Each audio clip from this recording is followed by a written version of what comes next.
O kasi what's up mga kabonsay, welcome to the channel ko guys for today's vlog. So nandito pa rin ako sa bonsai natin na magulo. So dito sa bonsai natin. So video natin ngayon, itong hibiscus Taiwan natin. Yan. So itong hibiscus na to, pinaraject natin ng exposed roots.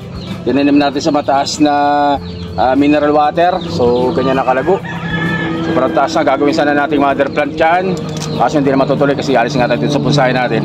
So ang gagawin natin, titingnan natin kung anong itsura ng ugat. Bubuksan natin to, tatanggalin natin tong mineral na to. Kapag maganda, so tatanggalin natin, harbisin natin itong mga kabonsai. O so yun guys, so natin patigal ito pasukin na intro. Kaya intro, pasok!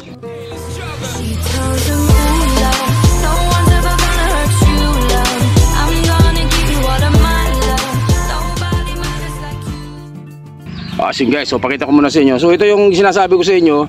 Yan, so nakatanim yan dito sa gilid ng bakod natin. So red balete, yan red balete, yan red balete yan. Hibiscus, hibiscus pa rin, pang-ano pa rin to, pang-expose sa project natin, nakatanim sa sako. So hilera niyan, puro ano yan, project natin ng pang-expose roots yan. So tingnan natin kung ano yung tsura ng ugat nito. Bibiyakan lang natin, silipin natin kung ano ugat yan mga kabonsai. At yan na nga guys. So ang gamit pa rin natin cellphone pa rin kasi naglolo ko talaga yung GoPro ko mga kabonsai. Tingnan natin kung anong itsura ng ng ugat niya. Dahil ang project natin dito ay exposed roots. Ano? Biyakin natin. Tingnan natin kung maganda. Pag maganda na, harbisin na natin to. O punin na natin para may tanim sa training pot guys. Hindi ko na matandaan kung ilang buwan na to, pero tagal na to dito. Matagal na nakatanim to dito guys.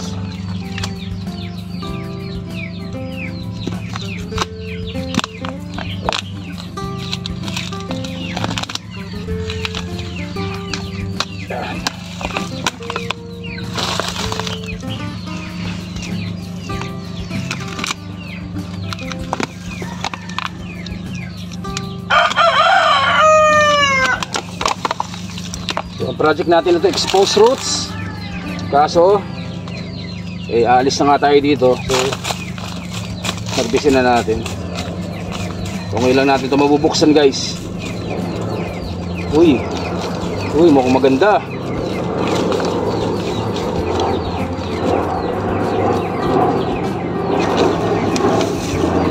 Malalaki ang ugat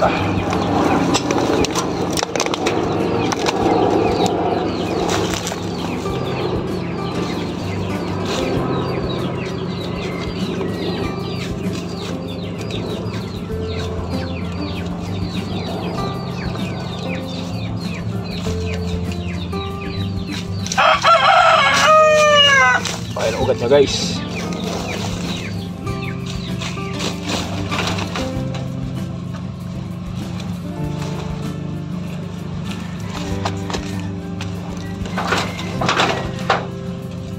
Lapit natin para mas makita nyo.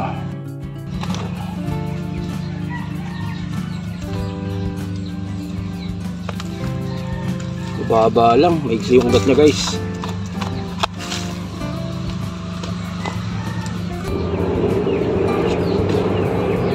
Kukunin na natin yan guys, harbisin na natin yan. Tarim natin sa training pot. Puno natin yung lagarin natin Yan natin lagarin natin. Puli na natin.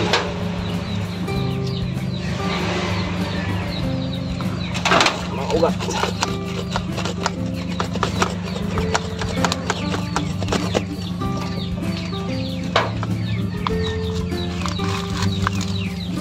Hop. Magalaw. Diba?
So talagang yung ugat lang.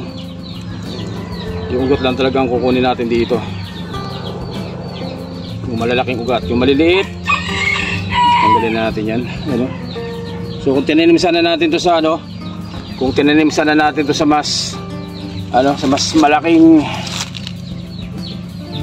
mas mataas na training pot, eh mas maganda sana to. Ito yung pawis ko. Triman natin. Triman natin ang ugat.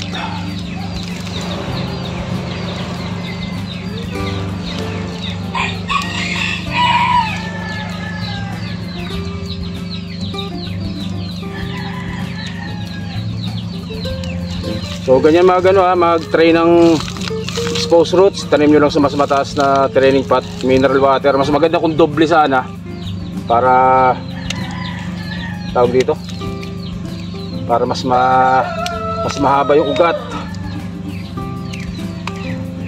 So ito maigsi lang eh, pero okay na rin. So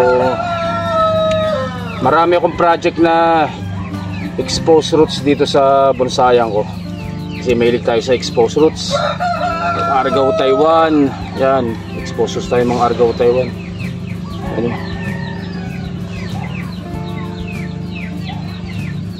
So ganyan lang itsura nya. Tapos tatanim na natin sa training pot yan guys. Konti lang ang palalabasin natin dito para makapagpalabas ng tayo ng ugat. Awesome guys, yan. Tanim na natin to. Tanim na natin dito sa tawag dito. Init. Pwes na pawisok. So tanim na natin dito training pot. So gamit natin river sand pa rin. Pure river sand. Yan ang gamit natin. Pero kung merong ano yung river sand tsaka tawag dito pumice rock, mas maganda magkahalo. So ito na yung ating na-harvest na exposed roots. Gagawin sana itong mother plant para dito tayo kukuha ng mga sanga-sanga na imamarkot natin. So hindi na tuloy. Ganda sana niya kung naglakihan pa yung mga ugat. Sakto naman dito sa lagayan natin. Ay, di, bawasan lang natin. Skip para magkasya siya.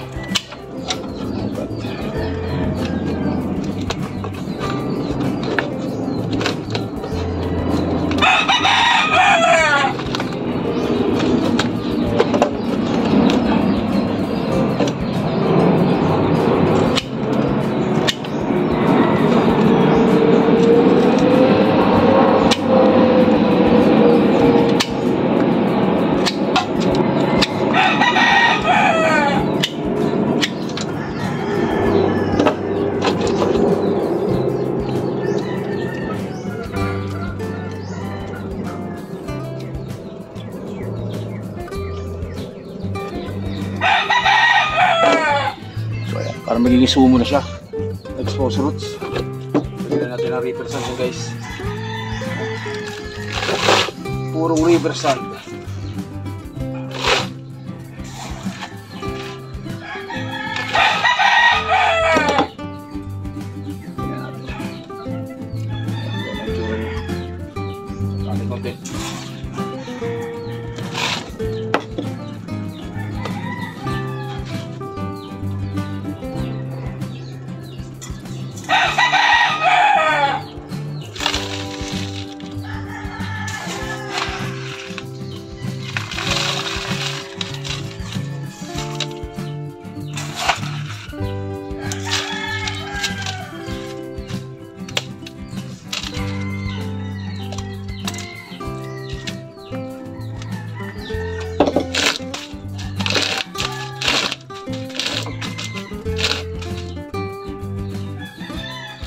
Tapos syempre diligan natin yung mga kabonsay.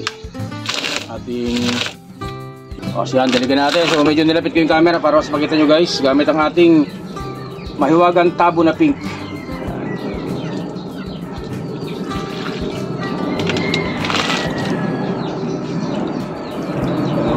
Grabe yung drainage oh.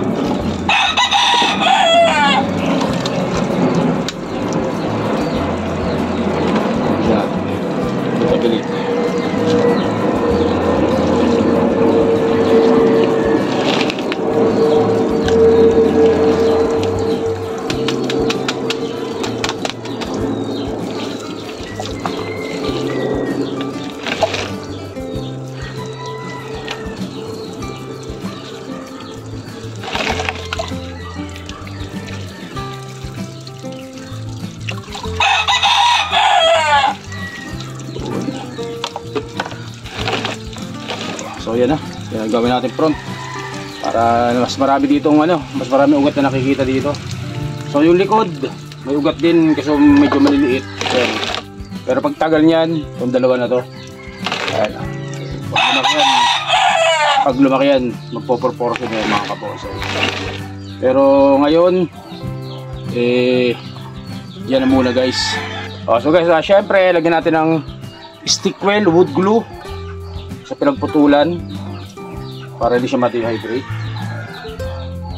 Medyo matigas na yung ko, wood glue, pero okay pa rin yan. Importante